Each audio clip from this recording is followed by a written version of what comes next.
আজকের এই হাসনাবাদ এই পথসভার এই মঞ্চে উপস্থিত সমস্ত ভারতীয় জনতা পার্টির দাদা দিদিদেরকে আমার শ্রদ্ধেয় প্রণাম নেবেন এবং যত এই পথ চলাচল যত দাদা ভাই দিদি ভাইয়েরা আছেন এবং এই মঞ্চের সামনে উপস্থিত সকলকেই আমার শ্রদ্ধেয় প্রণাম। আজকে সত্যি কথা বলতে কি আজকে আমার আপনাদের সামনে বক্তব্য রাখতেই কষ্ট হচ্ছে, কেননা যে সন্দেশখালী নিয়ে আজকে এত কিছু, সেই সন্দেশখালী আজকে পুরো শেষ হয়ে যেতে চলেছে। আজকে সন্দেশখালীর মানুষ এমন একটা পরিস্থিতির ভিতরে আছে যে তারা নিজের জীবন দেওয়ার জন্য আজকের রেডি হয়ে আছে। আজকের এই রাজ্যের পুলিশের অত্যাচারে, আজকের এই তৃণমূল বাহিনীর অত্যাচারে মানুষ জর্জরিত হয়ে গেছে। তাই এই মানুষের আজকে আমি এই বসিরহাট লোকসভার প্রার্থী হিসেবে নয়, সেই আন্দোলন থেকে উঠে আসা সেই রেখা পাত্র, সেই সন্দেশখালীর মা বোনেদের আমি বলবো, আজকের এই মানুষগুলো নিজের সম্মানের জন্য লড়াই করে কি ভুল করেছিলেন? আজকের কি নিজের সম্মানের জন্য লড়াই করাটা কি ভুল? আজকে নিজেদের লড়াইটা নিজেরা কি করা ভুল বলুন? আজকের শেখ শাহজাহান, আজকে শিবু হাজরা, উত্তম সরকারকে আমাদের মতো মানুষদের আজকের সন্দেশখালীর মা বোনেদের শুধু ওপরে নয়, এই বসিরহাট লোকসভার প্রত্যেকটা মা বোনের উপর অত্যাচার করছে।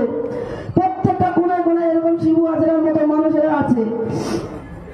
আজকে ওনারা যেভাবে অত্যাচার করছে, আজকে সন্দেশখালীটাকে পুরো শেষ করে দিয়েছে।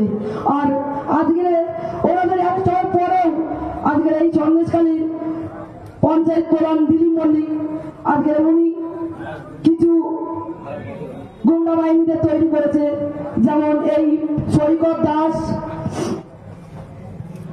যেমন মন্টু মাইতি, গোপুর রায়, ভক্ত দাস, বাবু মন্ডল, এরকম অনেকেই আছে আমাদের সন্দেশখালীতে, যারা এখনো রাতের অন্ধকারে বাইক নিয়ে দাবিয়ে বেড়াচ্ছে, মানুষের উপর অত্যাচার করছে।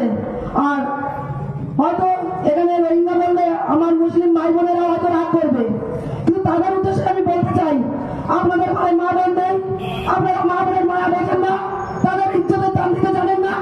আজকে আপনারা কেন কিসের জন্য এই তৃণমূল বাহিনীর টাকা নিয়ে কিসের জন্য মা বোনের উপর অত্যাচার করতে আসছেন? শুনলাম আজকে নাকি ভাড়া করে রোহিঙ্গা ভাড়া করে নিয়ে এসেছে, রাত্রে নাকি মা বোনেদেরকে শাড়ি ধরে টানবে, তাদের নাকি উলঙ্গ করে রাস্তায় হাঁটাবে। কিসের জন্য? আজকে মা বোনের সম্মান নিয়ে তাদের সম্মান লুট করে আপনাদের শান্তি হয়নি? আপনাদের ঘরে তো মা বোন আছে, আপনারা মা বোনের সম্মানের দাম দিতে জানেন না। এই তৃণমূল গুন্ডা বাহিনীর সাথে কেন আপনারা হাত মিলিয়েছেন? এই রেখাপাত্রের ঘরে যদি আপনাদের মনোযোগ পৌঁছায়, তাহলে আপনারা ভাবুন আপনাদের কোথায় থাকা উচিত। নিজের জায়গায় থাকুন, নিজের মায়ের ঘরে থাকুন, মায়ের ঘরে থাকুন।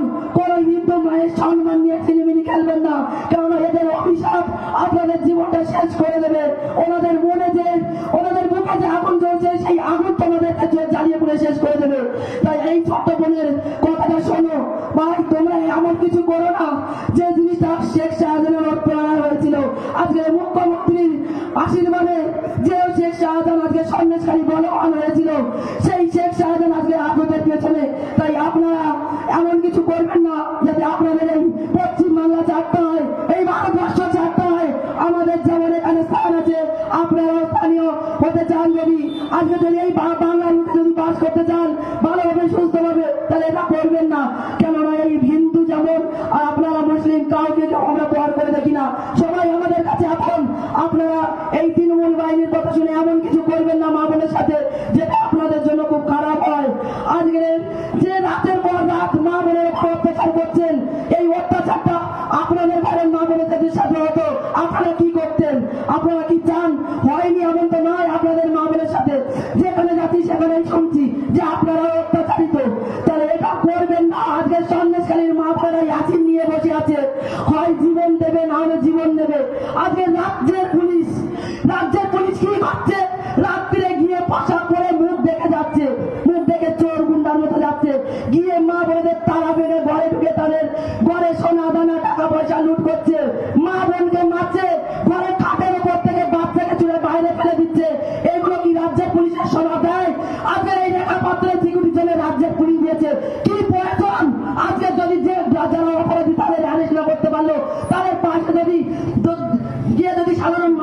পাশে গিয়ে যদি না দাঁড়াতে পারলো, এই রাজ্যের পুলিশের লেখামাত্র চালক জাতীয় গিয়ে কি করবে? আজকের গরিব মানুষের পাশে না দাঁড়িয়ে লেখামাত্রের পেছনে ঘুরে ঘুরে ফুটেজ খেতে সেখানে এই ফুটেজ খাবার কি মানে? ফুটেজ খাচ্ছে না, লেখামাত্র থেকে এখান থেকে কিছু প্রুফ জোগাড় করে মুখ্যমন্ত্রী অব্দি পৌঁছাচ্ছে। আমার তো আমার এরকম রাজ্যের পুলিশ প্রয়োজন নেই, যে রাজ্যের পুলিশ আজকে সাধারণ মানুষের উপকারে লাগে না, সাধারণ মানুষের উপকার করতে পারে না, তাদের পাশে দাঁড়াতে পারে না, তাদের জন্য জীবন দিতে পারে না, জীবন দেয় তৃণমূলের গুন্ডা বাহিনীর জন্য। তাই আমি একটাই কথা বলবো, এই রাজ্যের পুলিশের আমি ধিক্কার জানাই, এই রাজ্যের পুলিশকে আমি ধিক্কার জানাই। কালকে যখন আমি এই গরিব মানুষের উপর অত্যাচার হয়েছিল, তাদেরকে নিয়ে ফাইল লিখাতে গেছিলাম, আমাকে প্রশ্ন করেছিলেন সন্দেশখালী থানার বড়বাবু যে আপনি ফাইল লেখাতে এসেছেন, আপনি কিসের ভিত্তিতে লিখাতে এসেছেন? অপরাধ করেছে যারা তাদেরকে অ্যারেস্ট করেছি। কি গ্যারান্টি আছে যারা আর্মস নিয়ে গিয়ে হামলা করেছিল, তাদের যারা ধরেছিল, যারা টাকা দেখেছিল তাদেরকে অ্যারেস্ট করে নিয়েছেন, যারা যে রোহিঙ্গা গুলো গেছিল তাদেরকে অ্যারেস্ট করেছেন? করেননি। তারা খোলা আম ঘুরে বেড়াচ্ছে, তারা আর্মস নিয়ে এখন অব্দি ঘুরে বেড়াচ্ছে, তাদের কেন অ্যারেস্ট করেননি? সাধারণ মানুষের ঘরের থেকে তাদের স্বামী স্ত্রী দুজনের নামে কেস দেওয়া হয়েছে। সন্দেশখালী এমন কোনো ফ্যামিলি নেই তাদের বাড়িতে এমন কারোর নামে কেস নেই। কিসের জন্য কেস করেছেন?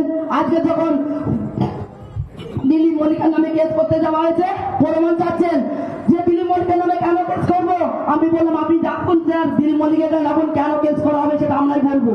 বলছে দিলীপ মল্লিক কখন আসবে কখন যাবে সেটা আমরা বলবো না। কেন বলতে পারবে না? আপনার রাজ্যের পুলিশ নয়, আপনার পেছন দিক থেকে ঘুষ নেবেন আর সামনে মানুষের সামনে হেসে কথা বলবেন।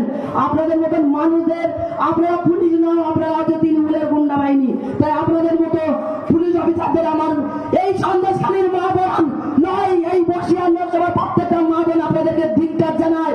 আপনারা তো নরকের কি ক্ষেত্রে কখন আজকে তৃণমূল বাহিনীরা যেমন করে অত্যাচার করছে, আপনারাও সেই সমানভাবে মানুষের উপর অত্যাচার করছেন। রাতের অন্ধকারে মুখ দেখে যাচ্ছেন, লজ্জা করে না? লজ্জা নেই আপনাদের? মুখ দেখে কোন লজ্জায় যান? মা বোন নেই আপনাদের ঘরে? আপনাদের ঘরে যদি মা বোন সন্তান থাকতেন তাহলে কারো বিছানার উপর থেকে কারো বাচ্চাকে তুলে নিজে ফেলতে পারতেন না, কারো ঘরে ঢুকে সোনার গয়না লুট করতে পারতেন না। আর ইনকাম করার ক্ষমতা নেই, এত তো ঘুষ নিচ্ছেন, মুখ্যমন্ত্রীর কেনা গোলাম। আপনাদের ক্ষমতা নেই, আপনাদের স্ত্রীকে কিনে সোনা দিতে পারেন না, অন্যের মা বোনের ঘরে লুট করে সোনা দিচ্ছেন, টাকা নিয়ে সংসার চালাচ্ছেন। আপনাদের মতো পুলিশ অফিসারদের প্রত্যেকটা মা বোনের অভিশাপ লাগবে। আপনাদের এই চাকরি নিয়ে কতদিন থাকতে পারেন? মুখ্যমন্ত্রী, আপনাদের এই পুলিশ মন্ত্রী মুখ্যমন্ত্রী কতদিন আপনাদের রক্ষা করে সেটা দেখার সময় এই 2024 লোকসভা ভোটের পরে আপনাদের জায়গাটাও আপনারা বুঝতে পারবেন, তৃণমূলের গোলামি করার উপযুক্ত সাজা পাবেন। তাই আমার সংক্ষিপ্ত বক্তব্য আমি এখানেই শেষ করছি।